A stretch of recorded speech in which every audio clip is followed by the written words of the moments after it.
chart a lot of people like to make that compares the size of a problem you have with how big your reaction is to it. So we're going to take a look at that together. So say you have a problem that's not a very big deal. Maybe you left your pencil in your last class and now you get to class and you don't have a pencil. It's a pretty small problem and you probably deal with it in a pretty small way. Like maybe you'll mention it to a friend. Hey, do you have an extra pencil I can borrow? You might feel a little irritated for a little while. Oh, it's the third pencil I've lost this week. That's annoying. But you're able to move on and think of other things. But if it's a small problem and you treat it like a medium-sized problem, then you're starting to be worried for more of the day. That means at the end of the day, you're still thinking, I can't believe I lost my pencil. And if you're treating it like a large problem, then you're really upset. Maybe you're yelling at the teacher when she says you can't go back and get your pencil. Maybe you're yelling at a friend for something that you weren't even thinking you were that upset about. So sometimes we have a really large reaction to a really small problem. An example of a medium-sized problem might be you missed your bus.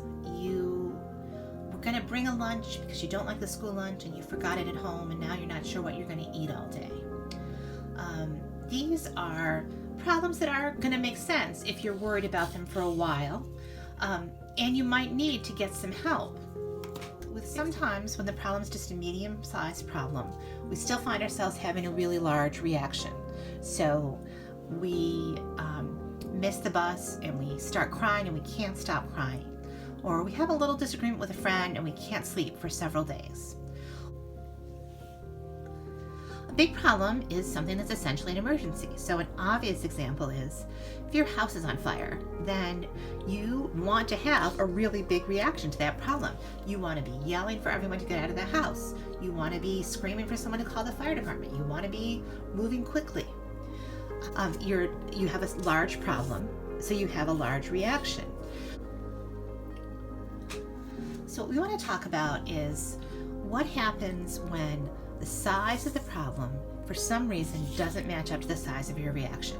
That could be your problem is small, but you're having a big reaction, or it could be your problem is large, but you're not taking it very seriously. So we're going to talk about what that means and what are some ways to deal with it. Believe it or not, the answer to why is my reaction so much bigger than the problem is often found in those 7 areas of health that we've been talking about all year in Building Women. If you ask yourself, kind of going around your bracelet or necklace, how you're doing in each of those areas of health, sometimes you can figure out why your reaction is missized. So the most common reason to overreact to something, hungry.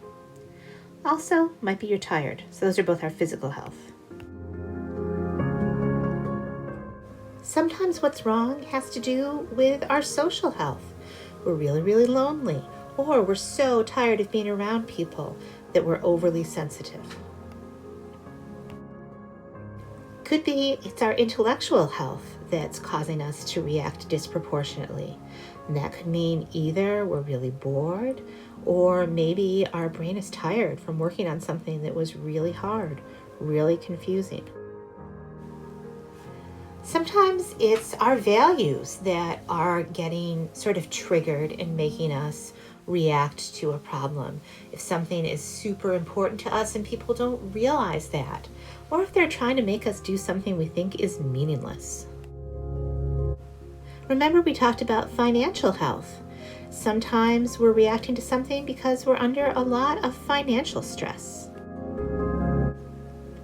Sometimes something brings up a stereotype about our community, or we feel our community is being attacked, and that makes us defensive.